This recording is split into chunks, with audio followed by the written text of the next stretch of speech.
You are running for state senate. Tell us why. Yes, sure. I'm running for the Virginia Senate this year. A couple years ago, my daughter started in the public schools in Virginia Beach, and at the time, the front doors were unlocked. And I brought some parents together to get a petition started to get those doors locked. We got 2,500 people to sign it. And it felt good to do something for student and teacher safety.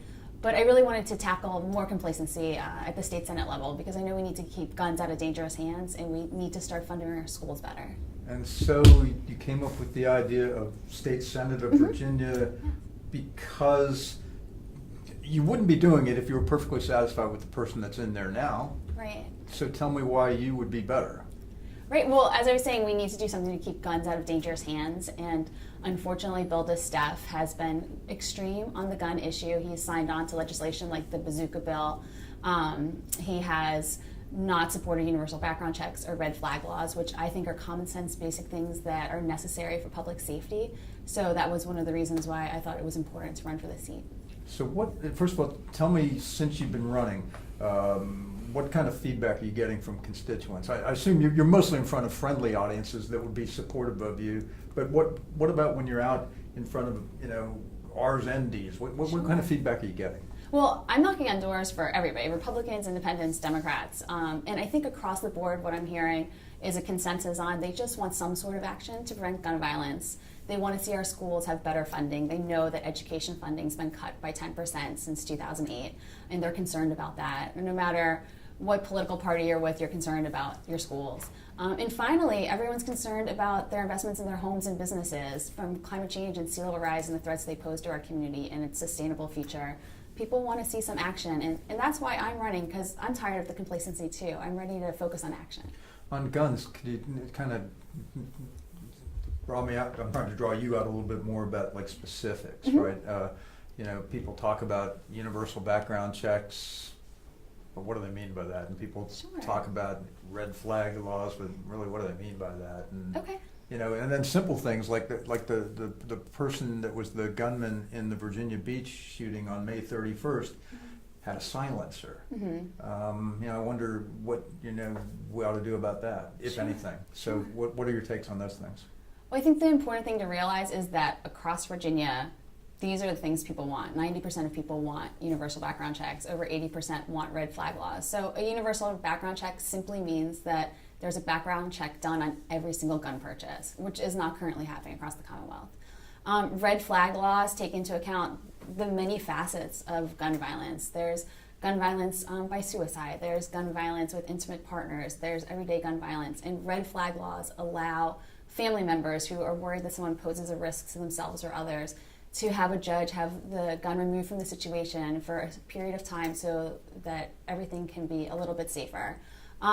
Those are two basic things that people really want to see happen, and I fully support them, and have been disappointed that the General Assembly went into the special session. They met for less than 90 minutes, didn't even consider that legislation. So that's why we need to flip some seats and focus on action this year. Now, to be devil's advocate, and in fairness to them, they would say that they didn't think it should be rushed, that it should be sent off to the State Crime Commission, as all bills of this nature are, and let them do a thorough study before rushing into legislation simply as a knee-jerk reaction to what happened on May 31st. That's what they would say. Yes, we've definitely heard that. And I think one of the biggest concerns that I have is that for decades now, people have said it's not time to talk about it, it's not time to take action, and all we get are more mass shootings. We hear legislators like Bill DeSteff, who wants to refer to the Crime Commission, and he talks about how we did that after Virginia Tech with the Kane administration. That was 12 years ago. How much longer do these lawmakers need to study and figure out what they want to do? People's lives need to be saved. We need to take action. We've done the research. We know that the facts are on our side, that these methods can really reduce gun violence and save lives. So that's what I'm fighting for. About affordable health care, I assume that's coming up in your all's campaign as well. Tell me about where you're at with that versus where you think he's at, and why you're the better person for that. Yes, and people are concerned about affordable health care across the district. I'm glad that Virginia was able to expand Medicaid last year. Unfortunately, Bill DeSteff voted against Medicaid expansion. That would have prevented more than 5,000 people in our district from getting the health care that they deserve to get. I think those people should be able to have the health care. I'm also concerned about pre-existing conditions. My opponent voted to let insurance companies reject people who have pre-existing conditions from their plans. That's not right. Pre-existing conditions need to be covered. And I don't support the junk plans that he seems to be in favor of. I think that if you're going to pay for a healthcare plan, you should get it to cover what you need it to cover. I was really disappointed to hear that he said after Medicaid expansion, he was asked if you were king for a day, what would you do? And he said, I'd repeal the ACA. And I think it's really unfortunate that someone would, if they had the power to do something important, would decide to take healthcare away from people. He has made an issue, certainly in campaign flyers. I don't know that he's done any commercials yet, but he was in there a few days ago and sitting actually in that chair right there, and making an issue about your campaign contributions.